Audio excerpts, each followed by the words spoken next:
প্রাণপ্রিয় ভক্ত আশেকান, হাজিরানে মজলিস, আসসালামু আলাইকুম রহমতুল্লাহ বারাকাত। বন্ধুরা, গত ওয়াজে আমি হজরত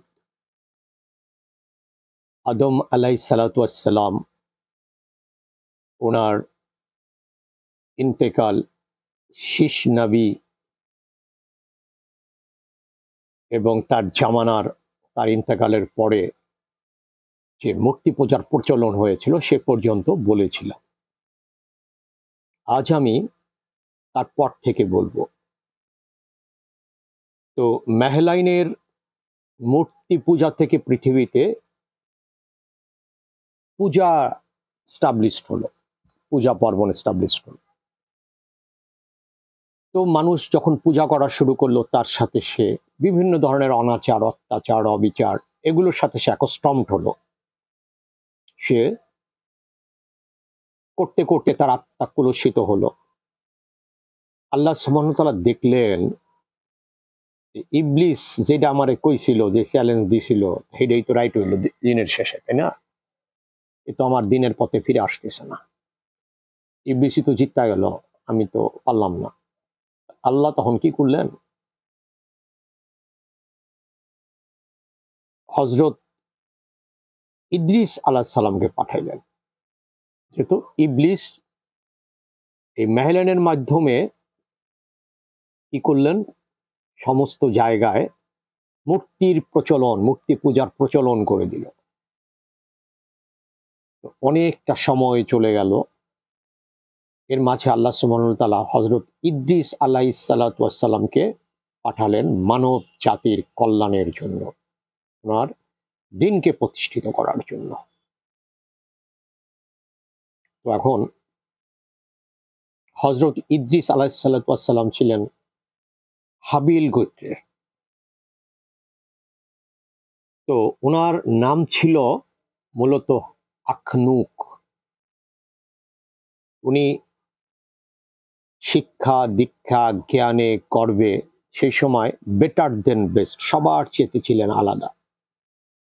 তাই আল্লাহ সুবহানাহু ওয়া তাআলা তাকে জ্ঞানী দার্স অর ইদ্রিস নামে পৃথিবীতে নবুয়তি প্রদান করলেন। উনি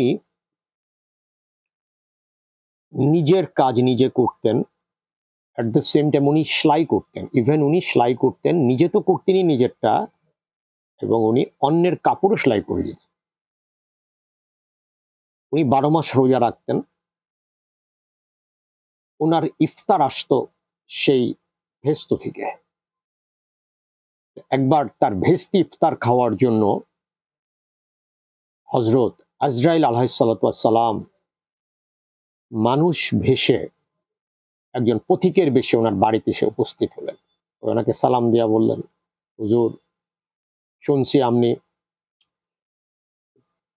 ইফতার নাকি বেস্তে থেকে আসে, তো আমিও তো রোজাদার মুসাফির, আজকে আপনার সাথে ইফতার করব। উনি তো খুশি হলেন। উনি ইফতার যেটা খেতেন, আসতো খেতেন, বাকিটা উনি আবার ভেস্তি চলে যেত। তাকে তো যথারীতি ইফতার টিফতার দেওয়া হলো, উনি তেমন ইফতার খেলেন না। ওনার একটা ছিল, মানে উনি যে আল্লাহর নবী, তার একটা মাজেজা ওনার করার, মানে পরখ পরখ করার একটা ইচ্ছা ছিল। তো পরের দুদিন উনি ওখানে রইলেন। উনি বললেন যে আমি তো আপনার এখানে বাড়িতে থাকবো মেহমান হিসাবে। আলহামদুলিল্লাহ, থাকেন। দুদিন পরে নাবি বললেন, নাবি, আমি যতবার নাবি বলবো আপনি মনে করবেন হযরত ইদ্রিস আলাইহিসসালামের কথা বলছি, তাহলে এভাবে নাম বলতে অনেকবার সমটনে চলে যাবে। তো উনি বললেন, চলেন একটা আল্লাহর জামিন ঘুরে আসি, দেখবেন কি মাখলুকাত, কি নিয়ামত সব দিকে, what a beauty all over the sides, better go and watch it. আলহামদুলিল্লাহ, চলেন। যেতে যেতে উনি দেখলেন ফসলের মাঠে অনেক ফসল ফলে আছে। তো আজরাইল আলাইহিসসালাতু সালাম ওনাকে তো আর চিনেন না, নাবি চিনেন না, উনি তো ছদ্মবেশ ধারণ করেছেন। ঠিক আছে, ওকে, আপনি, আমি কিছু ফল খাই এখান থেকে। আমার হঠাৎ হাঁটতে হাঁটতে ক্ষুধা লেগে গেল। উনি বললেন, আপনাকে আমি তখন ইফতার দিলাম, আপনি খেলেন না, এখন আপনি মানুষের ফল খেতে চান, এটা তো অন্যের হক, এটা তো আমি নষ্ট করতে পারি না, এটা সম্ভব হবে না, সরি, আপনি এটা করেন না আমার এখানে এসে। কিছু দূর যেতে যেতে দেখলেন অনেক দুম্বার পাল, বকরির পাল চলছে ওখানে। তো উনি বললেন যে, আমি একটা বকরি জবাই করে খাই, আপনি অনুমতি দিলে। বললে যে, না ভাই, এটা সম্ভব না।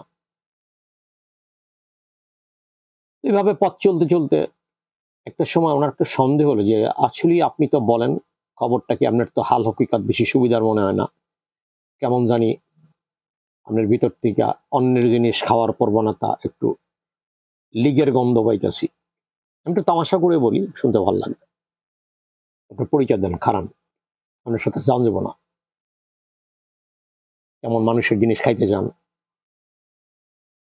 বলে যে, দেখো, হ্যাঁ তুমি ধরেছো ঠিকই, আমি আজরাইল আলাইহিসসালাম, উনি তো শূন্য খাড়ার উপরে যখন ফিট খেয়ে লাইছে, ফিট খেয়ে লাইছে পুরা।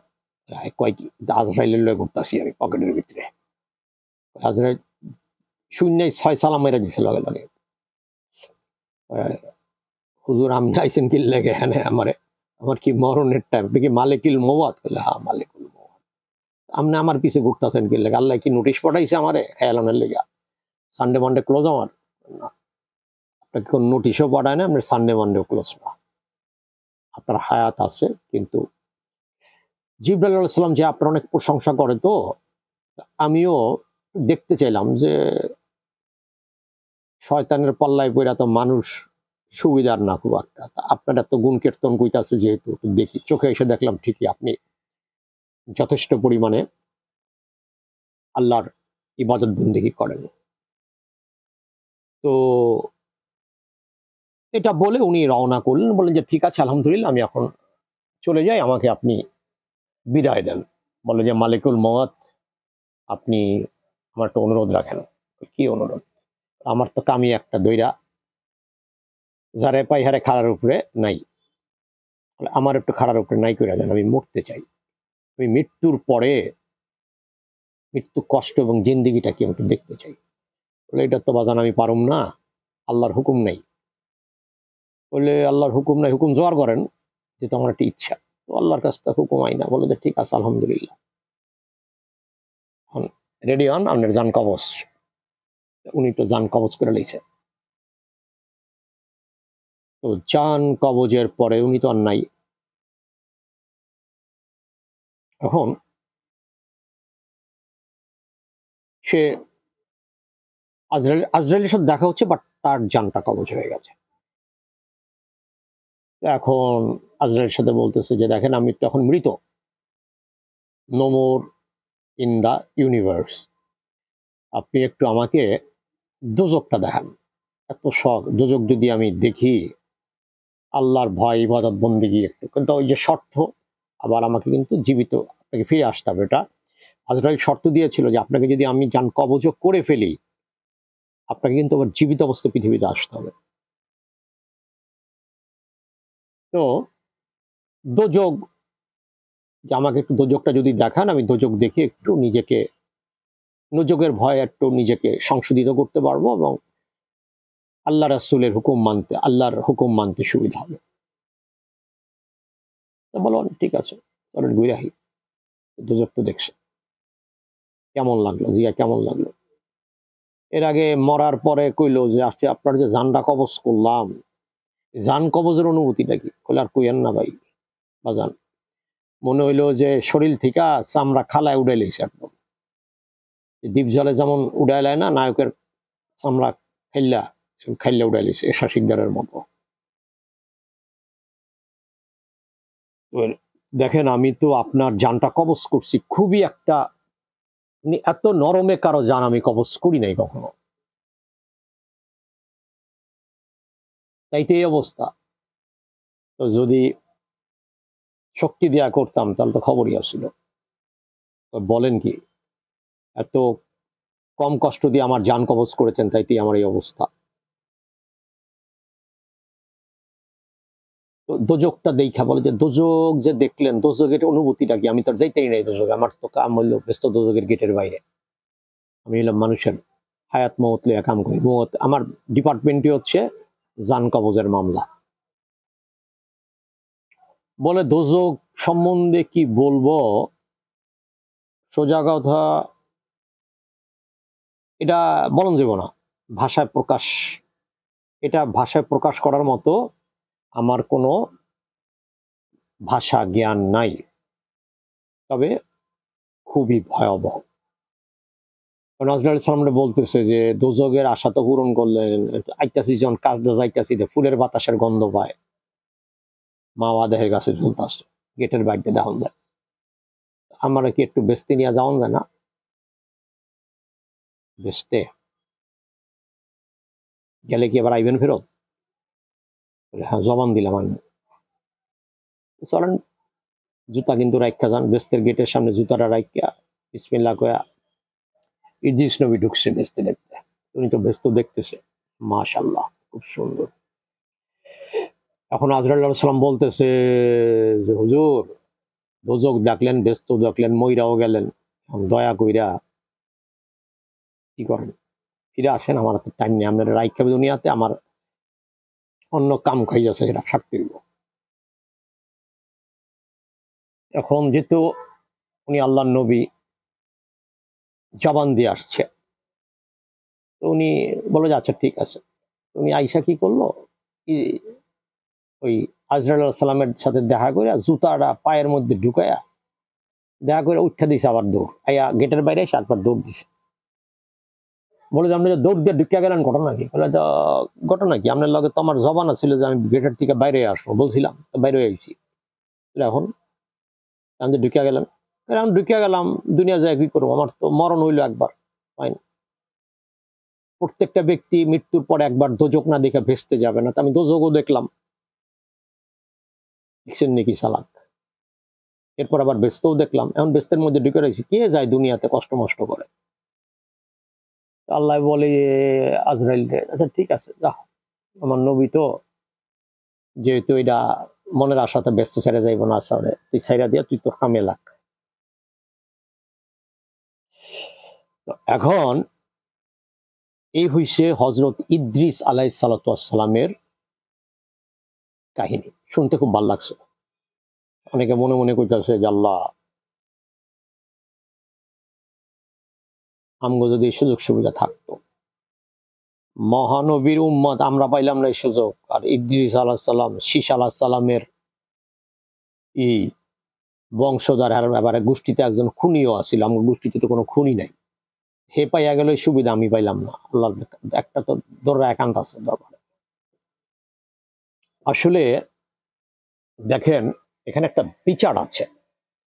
বিচারটা আগে যখন সত্য জামানা ছিল না, তখন আল্লাহ সুবহানাহু ওয়া তাআলা অনেকভাবেই এটা কন্ট্রোল করতেন, যা বলতেন তাই হয়ে যেত, মনের আশা পূর্ণ, এরকম। এখন তো মল্লিকের তাবিজ নিল, মনের আশা পূর্ণ হয় না।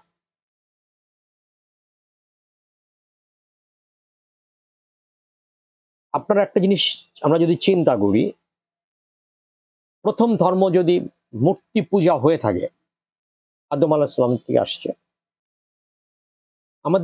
আমাদের জিন বলতে সিদ্ধ হলাম আমি না, আমি আমার দাদা দাদা দাদা দাদা শত শত জেনারেশন আগে কোন একজন ব্যক্তি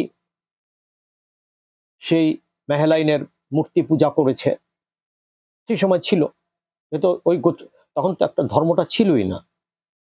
তাহলে আমার গ্রুপের কেউ ওই মেহলাইনের মূর্তি পূজারক ছিল, তাহলে আমি আমাদের 14 জেনারেশনের আগেও এই এটা হতো, তাই না? তারপরে আসলো ধর্ম বিবর্তিত হলো, আমি ধরে নিচ্ছি ইহুদি ধর্ম। দেখবেন সমাজে আত্মীয় স্বজনের মধ্যে, আপনার আমার আত্মীয় স্বজনের মধ্যে এমন কিছু লোক আছে যারা ইহুদিদের চেয়েও খারাপ, অনেক খারাপ। আপনি চিন্তাই করতে পারবেন না। এদের কোনো নীতি নাই, নৈতিকতা নাই। রাজনীতি করার আগে তার ছিল 10 লক্ষ টাকা, সেটা 10 বছরে 16,000 গুণ হয়েছে।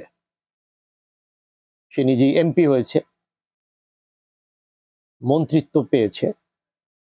জাস্ট 1 যুগ পরে সেই টাকাটা 1 লক্ষ টাকা হয়েছে 1000 কোটি টাকা। এরা কি ইহুদি নাসারার চেয়ে কোনো অংশে ভালো? এরা তো মানুষের সাথে জুলুম করে কাজটা করেছে না? জুলুম করে করেছে না? তো আমাদের গোত্রের এই বংশেরই কেউ না কেউ কখনো ইহুদি ধর্মের ছিল, ওই জিনটা চলে আসছে। ইহুদির পরে যে ধর্ম আসলো সেটা কি আসলো? ইহুদি ধর্মের পরে কি ধর্ম আসলো? ইসলাম আসলো, না খ্রিস্টান আসলো না?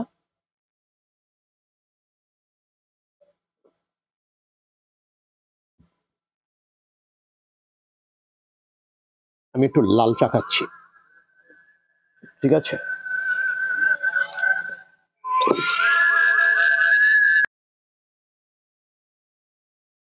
তো এরপরে খ্রিস্টানিজম আসলো। আমাদের বংশেরই পূর্বপুরুষ খ্রিস্টান ছিল, তাই না? খ্রিস্টান ধর্মটা কিন্তু অপেক্ষাকৃত একটা প্যাথেটিক ধর্ম, যার ধর্ম নবীকে, আমাদের ঈসা নবীকে না ক্রুসিফাইড করা হয়েছিল, খুবই প্যাথেটিক, পেইনফুল। তারপরে ওই আল্লাহ নবী তো ওই খ্রিস্টানদেরকে, ওই ইহুদিদেরকে কৃষিতেও আল্লাহ নবী রাসূল পাক সাল্লাল্লাহু আলাইহি ওয়াসাল্লাম কি করেছিলেন? ইসলামের দাওয়াত দিয়েছিলেন। তারপরেই তো আমরা মুসলিম হয়েছি, নাকি? তাহলে আমাদের পূর্বপুরুষের ওই ধারাটা বহন করছি। তার জন্যই দেখবেন কিছু কিছু ধর্মের কিছু রেসালা আমাদের মধ্যে থাকে, সেই সুদ খাওয়া, ঘুষ খাওয়া, নেমো খাড়ামি করা, এগুলো কিন্তু কোনো না কোনো ভাবে এটার সাথে আমরা অ্যাকস্টমড, আমরা হ্যাবিচুয়েটেড। তো বিষয়টা হয়েছে, ধর্ম জিনিসটা আপনি যতই পালন করেন, যদি আপনার ভিতরে জেনেটিক প্রবলেম থাকে আমাদের মাঝে, আমরা যদি অনেস্টলি, আমি লজিক্যাল ফিলোসফিতে বলছি, আমি প্রায় বলে থাকি কথাটা হচ্ছে লজিক্যাল ফিলোসফিতে সৈয়দ সুফি সাইজির মতে যে আমরা নিজের ঘরকে পরিবর্তন করতে পারি না। এই দেখবেন যার ভিতরে সেক্স অ্যাবিলিটি একটু কম থাকে সে কিন্তু লুচ্চামি করে। লুচ্চামিটা কি বুঝেন? লুচ্চামি করা কিন্তু হলো একটা, ওই যে একটা ভিখারিকে দেখেছি রাস্তা রাস্তায় মেয়েদের শরীরে হাত দেয়, এটাকে বলে লুচ্চামি। মানুষের চরিত্রটা হচ্ছে সুযোগের উপরে বেস করে। Honesty is the best policy to prove a dishonest man as a honest man for a certain time. Clear? মানুষের চরিত্রটা নির্ভর করছে যে কোনো একটা সার্টেন সুবিধার উপরে। সুবিধা পেলে, যে লোক ঘুষ খাওয়ার সুবিধা পেলই না, সুযোগ পেল না, সে যদি বলে ঘুষ খাওয়া মহাপাপ, তো সঠিক না। সে তো সুযোগ, ওই টেবিলই তো বসে না। ওসি যদি টেবিলে বৈশা বলতে পারে ঘুষ খাওয়া মহাপাপ, তাহলে এই ওয়াজ কাজে লাগবে না? লাগবে না, তো এটা কাজে লাগবে না। এই ওয়াজ কাজে লাগাইতে হইলে একটু সইরা বসলাম ভাই। ওয়াজ করতে গেলে হুজুররা দেখেন পাখার বাতাস কত কিছু খায়, আমি তো, আমার সামনে কোনো লোকও নাই, ঠিক আছে, আমি একটু সে একটু ফ্রি হয়ে বসি। লজিক্যাল ফিলোসফিতে আপনি একটা জিনিস চিন্তা করবেন, আপনি যে কাজটা করছেন, আপনি যত বড় বড় ওয়াজ করেন, আপনাকে একটা সুবিধা দেওয়া হোক, একটা সুযোগ দেওয়া হোক, সুযোগ পাওয়ার পরে আপনি যতটা সহি থাকতে পারবেন, that time you can claim you are a good guy. Neither without having any opportunity আপনি এটাকে নিজেকে ক্লেম করতে পারবেন না। দেখেন আমাদের রাষ্ট্রটা না, এই রাষ্ট্রটা এখন যারা চালাচ্ছেন আমি তাদেরকে তখনই সাকসেসফুল মনে করব, পারফেক্ট মনে করব, যতক্ষণ তারা ওই ডিপার্টমেন্টগুলো অ্যাটলিস্ট প্রিভিয়াস গভর্নমেন্টের চাইতে কিছু হলে বেটার চালাতে পারবেন, যেখানে কোনো দুর্নীতি হবে না। কারণ দুর্নীতিটা হচ্ছে আমাদের মজ্জাগত, ঠিক আছে?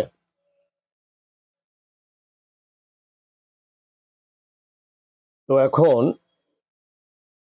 সমাজটা কিন্তু কখনোই পরিবর্তিত হবে না, কারণ সমাজ তো পরিবর্তন করে সমাজে। সমাজে আমরা যারা বাস করি তারাই তো কেউ ইহুদি রক্ত ধারণ করেছি, কেউ রাসারা রক্ত ধারণ করেছি, কেউ আমরা মুনাফিকি করছি। তো আমরা যাকে হটাচ্ছি, যাকে হটিয়ে কি আমরা সেই দেবতুল্য ফ্রেস্তাকে আনছি এখানে? এখানে তো কোনো রাষ্ট্রীয় কার্যক্রম কোনো ফ্রেস্তা করছে না, করছে? সে তো করছে না। অ্যাজ এ রেজাল্ট সেই ঘুরে ফিরে ভারতে ইলিশ মাছ যাচ্ছে। ওই যে একটা কথা আছে, পুরাতন মদ নতুন বোতলে আসলে মানসিক শান্তি পাওয়া যায়, কিন্তু পরবর্তীতে আশা ভঙ্গ হয়। আশা কিন্তু তখন আর কন্টিনিউশন করে না। তো কি বলবো, আমি যেমন একটা কথা বলি, এই দেশের ভবিষ্যৎটা অনেস্টলি ভালো না, ভালো না। কেন ভালো না আমি বলি। কাকে দিয়ে আপনি দেশ চালাবেন? কাকে দিয়ে চালাবেন? যাকে দিয়ে চালাবেন যদি সেটা রাজনৈতিক দল হয়, সেই দলের একটু অতীত ইতিহাসটা ঘেটে দেখেন আপনি। জান গো, তাদের অতীত ইতিহাসটা কেমন, তারা যখন ক্ষমতায় ছিল তারা কি করেছিল। খুবই দুঃখজনক আচরণ ছিল তাদের। তারা যখন নিউলি ইনফর্মড হবে, নিউলি কর্পোরেটেড, নিউ অ্যাপিয়ারেন্স নিয়ে আসবে, সেই হাড় সেই মাংস হয়তো সময়ের বিবর্তনে স্কিনের কালার চেঞ্জ হয়েছে, জিন কি চেঞ্জ হয়েছে? হয় নাই। No way. এই যে দেখেন ব্রিটিশরা না, কি দুঃখজনক, আমরা কায়েদে আজম মোহাম্মদ আলী জিন্নার জন্মদিন পালন করি, আর বঙ্গবন্ধুর প্রতিকৃতির উপরে নওজুবিল্লাহকে ইত্যাদি। এই যে দেখেন আমাদের একটা কমনওয়েলথ ফর্ম করেছি না, কমনওয়েলথ। কমনওয়েলথের অর্থ কি? যে আমরা নিজেরা নিজেদেরকে অ্যাকনলেজ করতেছি যে আমরা ব্রিটিশদের আন্ডারে ছিলাম। নো, ইট ইজ অ্যাবসার্ড, রং। ব্রিটিশরা আমাদেরকে দখল করেছিল, ওরা দখলদার। স্বাধীন দেশকে ওরা শক্তি দিয়ে এক্সপ্লয়েট করে ব্যবসার কথা বলে এসে তারা দখলদারিত্ব করেছে। ব্রিটিশদেরকে কখনোই সম্মান করা উচিত না। তাদেরকেও কি বলা যায়, দ্বিতীয় বিশ্বযুদ্ধের সময় যদি ওই ধরনের কোনো না হতো যে আমরা স্বাধীন হলে তোমাদের দেশকে স্বাধীন করে দিব, তাদেরকেও আন্তর্জাতিক অপরাধ ট্রাইব্যুনালের সামনে বিচার হওয়া উচিত। তারা যে আমাদের সম্পদ লুণ্ঠন করেছে, তারা যে আমাদের স্বাধীনতা খর্ব করেছে, বাক স্বাধীনতা খর্ব করেছে, আমাদের পরাধীন করেছে, হত্যা করেছে, গুম করেছে, এরকম তো ট্রেডিশন তারা তৈরি করেছে। They are the first pathfinder of that crime. তাদেরকে বিচার করছি না, ওয়ারাস তাদের, আমি তো মনে করি রানী এলিজাবেথের মৃত্যু দিনটা পৃথিবীর সবচেয়ে আনন্দের দিন হওয়া উচিত আমার দৃষ্টিতে। কারণ রানী এলিজাবেথ হচ্ছে সমস্ত শোষণের, সমস্ত অপকর্মের একটা ল্যাম্পপোস্ট। আমার কথা সত্য, চিন্তা করে দেখেন। They are the scope to avoid true. এখন ওই যে একটা কথা বলেছি না, শস্যের মধ্যে ভূত, সেই ভূত কে ছাড়াবে? স্কোপ নাই। এখন আমাদের অবস্থাটা হয়েছে কি, একটা ছোট গল্প বলি। গল্পটা হয়েছে এরকম, বিভূতিভূষণ বন্দ্যোপাধ্যায়, না তার নামটা আমরা সবাই বাংলা সাহিত্যে জানি। উনি একটু ক্লাসিক্যাল স্টাইলের সাহিত্য লিখতেন, ক্লাসিক্যাল স্টাইলের। তো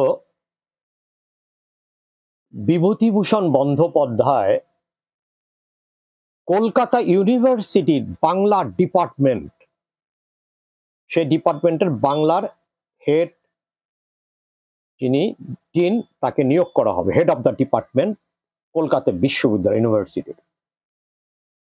তো সেইখানে বিভূতিভূষণ বন্দ্যোপাধ্যায় কতটা বাংলা জানে এই জিনিসটা পরীক্ষা দেওয়ার জন্য একজন ব্রিটিশকে কাছে তাকে পরীক্ষা দিতে হচ্ছে, এক্সাম ফেস করতে হচ্ছে। ব্রিটিশের কাছে যদি সে এক্সামে পাশ করে, দ্যাট টাইম সে ওই চাকরিটা পাবে। তো বিভূতিভূষণ বন্দ্যোপাধ্যায়কে তো ভাইবা বোর্ড ফেস করতে, রিটেনে উনি ভালো করলেন, ভাইবা ফেস করতে গেলেন। ভাইবাতে তাকে জিজ্ঞাসা করা হলো, বিভূতিভূষণ বন্দ্যোপাধ্যায়, তুমি বলো, what is the difference between আপদ অ্যান্ড বিপদ? বিভূতিভূষণ বন্দ্যোপাধ্যায় তো একদম আসমানদা পড়ছে ধুরিষ্কিরা, কি স্যার এটা কি কইলেন? বেটা তো বাংলাও পুরা বুঝে না, আবার আমি পুরা ইংরেজিও জানি না, কেমনে বুঝে আল্লাহ ভিতরে। কইতাছে যে মান্যবর, বাংলাই কই, ভুল ত্রুটি হইলে ঠিক করে দিয়েন। আমার বাড়ি বরিশাল, আমি বরিশাল থেকে ঢাকা যাব, এই জন্য লঞ্চে উঠছি একটা কেবিনে, খাতা বালিশ লইয়া। কেবিনে তো শৈতান দিয়া ঘুমায় রইছি সুন্দর মতো, সাইয়া সাইয়া গান শুনতাছি। হঠাৎ রাত 3টার সময় দেখি হুজুর, মেঘনা নদীতে এমন ঝড় উঠছে, লঞ্চ একবার উত্তরে যায়, একবার দক্ষিণে যায়, এর লগে যাত্রীরাও যায়, যে যার ধর্ম মতো আল্লাহ আল্লাহ রাম রাম হরে হরে কৃষ্ণ কৃষ্ণ কইতাছে।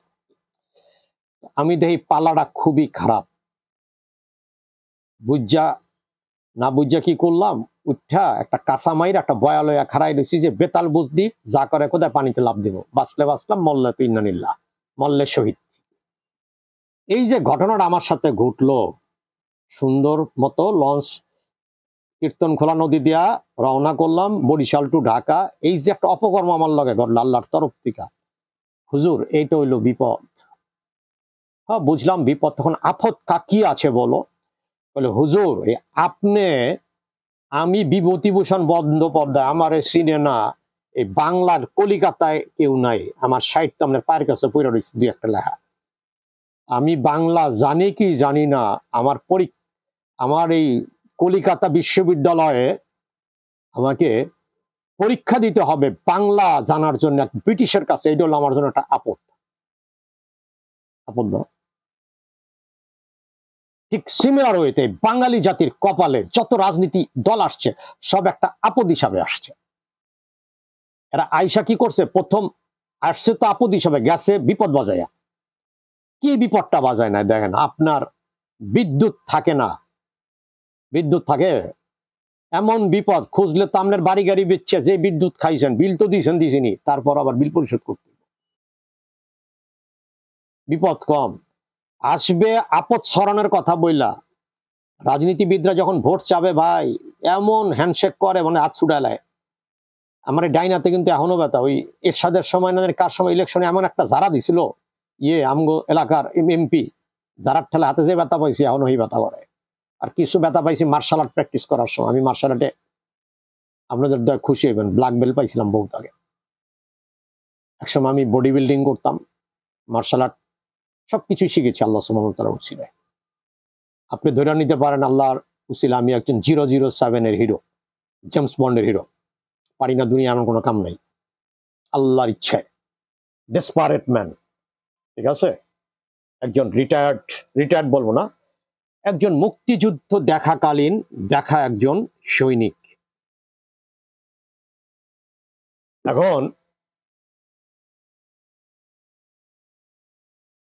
এখন আল্লাহর ইচ্ছায় 2-4টা ডায়ের হওয়াইলে চাই, ঠিক আছে।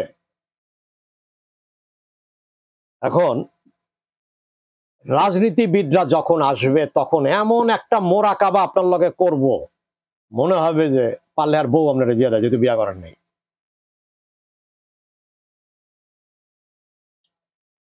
ইলেকশনটার পরে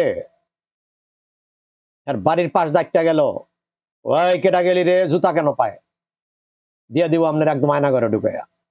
তো এরা আপনার আপদ ছাড়াইতে আইসা আপনার এমন বিপদে ফালাবে যে বিপদ থেকে রক্ষা পাওয়ার আব্বাজান উপায় নাই। এখন আমাদের দেশে রাজনীতি ছাড়া তো চলবে না রে ভাই। রাজনীতি ছাড়া আপনি কেমনে করবেন? কোনো ইনভেস্টমেন্ট আসবে না। কোনো দেখেন, স্বৈরাচার হোক, আমের আচার হোক, গাবের আচার হোক, ফ্যাসিস্ট হোক, হাসিনা কিন্তু 15 বছর দেশে ছিল, ক্ষমতায় ছিল, দেশটা চালাইছে না? চালাইতে যাইয়া করছে ওই যেটা গল্প কইছিলাম, হলুদ বাইটটা সব হলুদ নিজের হাতেই লাগাইছে, তারপর কিছু একটা করেছে, তখন কিন্তু দেশে ইনভেস্টমেন্ট আসছিল। আসলে সমস্যাটা হলো কি, আমার যথেষ্ট সন্দেহ আছে দুটো ব্যাপারে। একটা ব্যাপারে আদৌ হাসিনা দেশপ্রেমিক কিনা, নচেত সে রাজনীতি বুঝতে পারে, ক্ষমতায় থাকাটা সে বোঝে, বাট ইকোনমি সে বোঝে না। সে অর্থনীতিতে খুবই দুর্বল। নাহলে এত টাকা ড্রেনেজ হয়ে গেল, এত টাকা দেশ থেকে চলে গেল, আপনি কি চিন্তা করতে পারবেন? যারা ক্রাইসিস ইকোনমি বোঝেন, যারা লিকুইডিটি বোঝেন, ব্যাংকে গেলে মাইক দেয় ভাই। এক লোক, যে ব্যাংক গতকালকে বলেছিলাম ব্যাংক অ্যাকাউন্ট খুলবে, আগের থেকেই ওই জিমে যায় ভর্তি হয়েছে, যে চিন্তা করছে যে গেলে যদি মাইক ট্যাট দেয়, জিম শরীর স্বাস্থ্য ভালো হইলে তার মাইর খামো না। এখন উনি কোন জ্ঞানে, উনি দেখছেন না দুর্নীতিটা কোন লেভেলে আছে? টাকা এক টাকাও দেশে থাকছে না, নট এ সিঙ্গেল ফান্ডিং। সবই একটা কথা আছে, পেনি ওয়াইজ পাউন্ড ফুলিশ না? প্রতিটি টাকা দেশ থেকে চলে যাচ্ছে। বেক্সিমকো, এস আলম, সামিট গ্রুপ, আর কত গ্রুপ ট্রুপ বানায়া, এই যে একটা আছে কি জানি, যে পিকে হালদার না, বেটা তুই ব্যাংক দিয়া বইয়া নিজে একটা ব্যাংক বানালাইছস। শুনেন, এখন হলমার্ক শুনেন নাই? আমি মনে করি এই সরকারকে প্রথম প্রায়োরিটি দেওয়া উচিত, যাদেরকে উনি ধরবেন ওদেরকে বলবে তোদেরকে বেকসুর খালাস দিয়ে দেওয়া হবে, তোর টাকা কই রাখছস, কর টাকা বাইর কর, টাকা বাড়ি কান্নারে শিখ চালান দিত, বাড়ি চালান দিত, ওদেরকে ধইরা ডিম পরা, আলু পরা, গাপ পরা, যত পড়া আছে পড়ার মধ্যে টাকার হদিস বাইর করে। আমাদের টাকা লাগবে বাপ, আমাদের পাচার করা অর্থ লাগবে। এটা তো ভাই ফরেন কারেন্সি হিসাবে গেছে না, ডলার দিয়ে গেছে না? তা বাংলাদেশের ডলার, বাংলাদেশ ব্যাংকের রিজার্ভ শর্টেজ হয়েছে না? তো রিজার্ভ যদি আপনার না থাকে, আপনি ফরেন বাণিজ্য করতে পারবেন? আপনি কিভাবে, ফরেন ইকোনমি তো আপনার ফ্লপ করবে। আর আমি বুঝি না কিভাবে। আচ্ছা, আমার আরেকটা জিনিসও আপনারা যদি যারা বোঝেন, আমি টাকা রাখছি আপনার কাছে, তো আপনার কাছে জমা রাখছি না টাকা, এই টাকা যদি হারাইলাম তো আপনি দায়ী। বাংলাদেশ ব্যাংক যদি আমেরিকার কোনো ব্যাংকের কাছে টাকাটা জমা রাখে, সিকিউরিটি রাখে, তো আমেরিকান ব্যাংক থেকে যদি টাকাটা কেউ, ওই কি জানি লাদেন আছে না কি আছে, ওই উত্তর কোরিয়ার যে কিম জুং, ও নাকি লয়ে গেছে টাকা, এর জন্য আমরা কেন, ওর আমি যার কাছে জমা রাখছি সে টাকা দিবি আমাদেরকে, আমি তো কিম জুং চিনুন আমার দরকার নেই আছে? ওটা তো সঠিক হলো না। এই বুঝি না ভাই, বগিসগি কথা ভাই আমার মাথায় ঢুকে না। এই দেশে একটা চোরের মাইরা ফেলান মোবাইল চুরির লইগা, ইউনিভার্সিটিতে না চোরের মাইরা লেছেন না পিডায়া, ওই ইউনিভার্সিটি তো ত্রাণের 12 কোটি টাকার কোনো হিসাবই পাইলাম না। একটা মোবাইলের জন্য মাইরা ফেলাচ্ছেন ভাত খাওয়াইয়া। হয়রাজ কোটি কোটি ডলার বাংলাদেশ থেকে উইদাউট হ্যাভিং এনি অ্যাকাউন্টেবিলিটি চলে যাচ্ছে এই টাকা। কে শোনাবে তার খবর, কে দিবে তার হিসাব? হিসাব চাই, হিসাব দিতে হবে। পিনাকি তুমি জেগে ওঠো, আবার ভিডিও মারো, বলো কই তুমি, তুমি ওই হিসাব কিতাব, তুমি তো, তোমার তো টপিক ছিল আগে হাসিনা কাঁঠাল রানী, এখন তো তোমার টপিক নাই ডান্ডি ফটাস, কথা কনের স্কোপ নাই তোমার। আরে বেটা, সৎ সাহস যদি থাকে, সত্যি যদি এলেম থেকে থাকে, সঠিক জায়গায় এসে দাঁড়াতে হবে। কোনো এজেন্ডাকে বাস্তবায়ন করার জন্য দাঁড়ানো যাবে না বাজান। আমরা কিন্তু হাইলি ট্যালেন্ট লোক, মানুষের মনের কথা বুঝতে পারি, কে কোন উসিলায় তাকাইছে। ওই যে ইসলামে কথা আছে, একবার তাকানো যাইব, দুইবার তাকাইলে গুণ হইব, তো একবার এমন তাকাইছে চোখ তো আর নামায় না। কারণ বেড়ায় আইছে হজ কইরা, মাইয়াও পছন্দ হইছে, এটা বা আর এক বেড়ার বউ। তো ওই ওয়াজ করলে চলবে না। তুমি যেহেতু কম্প্রোমাইজ করো না, আনস্টেবল পারসন, কোথায় তোমার সেই বজ্রকণ্ঠ, কোথায় তোমার হুঙ্কার? দাঁড়াও পথিক বর, জন্ম যদি তব এই বঙ্গে, ক্ষন্ত ক্ষণকাল।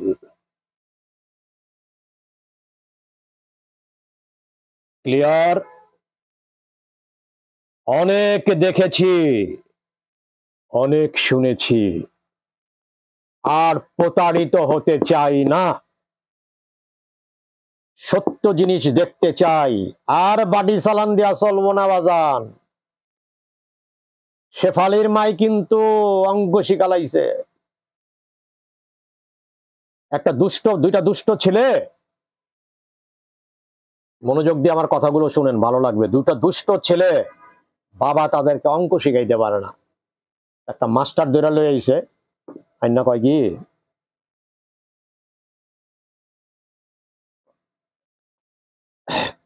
মাস্টারে বয়ছে, মাস্টার এখন ডাকছে পোলাপান, বাপে কাকে, বাবা তোমাদের নতুন মাস্টার আসছে অঙ্কের। মাস্টারে কয়ে দিছে যে আর কিন্তু অঙ্ক শেখান যায় না। এখন পোলাপান্ডিরে কইতেছে, বাজান তোমরা কয় ভাই বোন? কইলে আমরা দুইটা ভাই হুদা। কইলে সকালে কয়টার সময় ঘুমের থেকে উঠছো? কইলে উঠছি 10টায়। আর এখন বাজে কয়টা? কইলে 5টা। এর মধ্যে খেলনা কয় ঘন্টা? 4 ঘন্টা। 5টার মধ্যে 10টার মধ্যে 5টা 4 ঘন্টা খেলছো, বাকি কয় ঘন্টা তোমরা দুষ্টামি করলা বলো দেখি। ছোটটায়, যেটা বড় শয়তান, এটা বড়টারে কয়, ভাইজান মাস্টারে কিন্তু মগ অঙ্ক শিখাইলো। উত্তরে কয় কি, যে স্যার যদি অঙ্ক শিখান তাহলে কমু না। এই জাত হইলাম আমরা, নিজে ভালো হমু না, বড় বড় ওয়াজ করবো। ওয়াজের সময় ওয়াজ ভালো লাগে, হুজুর ওয়াজ করেন, নমাজের কথা কইেন না হুজুর, নমাজ একদম ভাল লাগে না। যেই দেশ মসজিদের শহর, যেই দেশ হযরত শাহজালাল রহমতুল্লাহ এসেছিলেন, সেই দেশে পুলিশ আসিল না কয়দিন, রাইতে ঘুমাইতেন না, ডাকাইতে ধাক্কায় ঘরের মধ্যে ঢুকে যায়। ঠিক আছে? তো এই জাতিরে আমনে কেমনে, যতদিনে আমাদের ন্যাশনালিটি থেকে সিঙ্গারা গ্রুপের ধ্বংস না হবে, সিঙ্গারা গ্রুপ, তোলাউড়েন্না গ্রুপ, চান্দাবাজ গ্রুপ, প্রত্যেকটা রাজনৈতিক দল এরকম একটা সংগঠন থাকে, ততদিন আমাদের রাষ্ট্রে কোনো ধরনের শান্তি শৃঙ্খলা আসবে না। পুলিশ কজনকে টেকেল দিবে? আপনার নৈতিক চরিত্র যদি আমাদের ভালো না হয়, পুলিশ কোনোদিনই কিছু করতে পারে। পুলিশ তো কি কম, আর কিছু কইলাম না ভাই, কইলে আমার পাশের পাশে পুলিশ আছে, মাইন্ড করবো। ঠিক আছে? মাইন্ডটা করলে তো বিপদ। আমাদেরকে তওবা নসুয়া পইরা ঘরে উঠতে হবে। আর কি বলবো, অনেক কথা বললাম। সবাই ভালো থাকেন, আল্লাহ সুবহানাহু ওয়া তাআলা সবাইকে ভালো রাখি। আমি একটা বিদায়ী মোনাজাত করি, সবাই মোনাজাতটা করবেন। রব্বানা আতিনা ফিদ দুনিয়া হাসানাতা ওয়া ফিল আখিরাতি হাসানাতা ওয়া কিনা আযাবান নার। আল্লাহুম্মা সাল্লি আলা সাইয়্যিদিনা মুহাম্মাদ ওয়া আলা আলি সাইয়্যিদিনা মুহাম্মাদ বি আদাদি কুল্লি দায়ি ওয়া দাওয়া বিল আদাদি কুল্লি ইল্লাতি ওয়াশ শিফাইন। হে আল্লাহ, এই রোগ মুক্তির দোয়া করলাম। যারা অসুস্থ আছেন, যারা এই আন্দোলনের শরীক হয়ে অসুস্থ হয়েছেন, তাদের সুস্থতা কামনা করি। হে আল্লাহ, পৃথিবীতে সেই জাতি সবচেয়ে ভাগ্যবান যার সুস্বাস্থ্য থাকে এবং অর্থনৈতিক দৈন্যতা থাকে না। আমাদের কিন্তু টাকা পয়সা নেই আল্লাহ, ব্যাংকে গেলে টাকা তুলতে মারি খাওয়ান লাগে। এখন যদি ইউনূস সাহেব কিছু টাকা পয়সা আনতে পারে, বিদেশ দিয়ে যাত্রা রক্ষা, টাকা পয়সা, আল্লাহ পাক তুমি আমাদের টাকা পয়সা রিজিকের ব্যবস্থা করে দাও, মিকাইল ফেরেশতারে পাঠায় দাও, আর কেরাবিন কাতিবিন ফেরেশতারেও বলো আমাদের জন্য একটু দোয়া খায়ের করতে বিশেষ করে। আর আমাদের নীরব কর্মক্ষম জীবন দান করো খোদা। আমাদের এমন একটা সরকার দাও আল্লাহ সুবহানাহু ওয়া তাআলা, যে সরকার অ্যাটলিস্ট মানুষের দিকে তাকায়, এই মরা শহীদের আত্মার দিকে তাকায়, এই যাত্রা জানি একটু দুর্নীতি মুর্নীতি কম করে। এই আমলটা নিয়তটা আল্লাহ সুবহানাহু ওয়া তাআলা তুমি ওদের মনের মধ্যে ঢুকায় দাও, এবং পরবর্তীতে আল্লাহ এমন একটা সরকারের হাতে তুমি পাঠাও, রাজনৈতিক দলের হাতে, যারা কখনোই জুলুম করে নাই, অন্যায় অত্যাচার করে না। আমি জানি না আল্লাহ কোন ইসের থেকে সপ্তম আসমান থেকে সব অবতীর্ণ হবে। আল্লাহ তোমার উপরে ছেড়ে দিলাম সে বিচারের ব্যাপার। আমি মূর্খ আর বাচিন পাগল, বেকুব পাগল। আল্লাহ অনেক কথার মাঝে অনেক অনেক কষ্ট দিয়েছি। আল্লাহ সুবহানাহু ওয়া তাআলা তুমি তোমার নিজ গুণে ক্ষমা করে দাও। সবাইকে সুন্দর ভবিষ্যৎ, তার হালাল মনের আশা পূর্ণ করো। রাব্বি জিদনি ইলমা রাব্বি ইয়াসসির ওয়া লা তুআসসির তামিম বিল খাইর ক্বালা রাব্বি ইশরাহ লি সাদরি ওয়াইসির লি আমরি ওয়াহলুল উকদাতাম মিন লিসানি ইয়াফকাহু কাওলি রাব্বিল হামহুমা কামা রাব্বায়ানি সগীরা আমিন আমিন সুম্মা আমিন। বন্ধুরা, আপনারা আমার চ্যানেলটা দেখবেন, প্রোগ্রামটা দেখবেন, চ্যানেলটা সাবস্ক্রাইব বাটনে দিবেন, বেল আইকনে ক্লিক করবেন, 2-4টা ভিডিও আসলে নোটিশ পাবেন। আমি প্রতিদিনই বিভিন্ন বিষয় ভিডিও ছাড়বো। লাইক করবেন, সুন্দর একটা কমেন্ট করবেন, যার কমেন্ট ভালো হবে তাকে আমি কিছু আধ্যাত্মিক জ্ঞান দান করব। আমার চ্যানেলে সাবস্ক্রাইবার আছে সর্বোচ্চ যে কয়টাই আছে, এর মধ্যে একটা আমি নিজে, একটা আমার বউ, একটা আমার পোলায়, আর 2-4টা আত্মীয় স্বজনে। আর যত সাবস্ক্রাইবার আছে আমার ধারণা এরা প্রত্যেকেই ইন্ডিভিজুয়াল ইউটিউবার। কেউ আমার কথার স্টাইল ফলো করে, কেউ আমার চুলের কাটিং ফলো করে, কেউ আমার কানের দুল ফলো করে, কেউ আমার আংটি ফলো করে, কেউ আমার ব্রেসলেট ফলো করে, কেউ আমার ভরি ফলো করে, কেউ আমার এই এই জাতীয় দেখবেন অনেকেরই এই জাতীয় ফলো করে, কেউ গলায় মালা দেয়, কেউ আমার শার্ট ফলো করে করে করে করে ঠিক আছে। বাট একটা আমারে ফলো করে ঠিক, মাগার একটা লাইক দিবার পারে না। দেখছেন নি? একটা লাইক দিলে খুশি হই না আমি?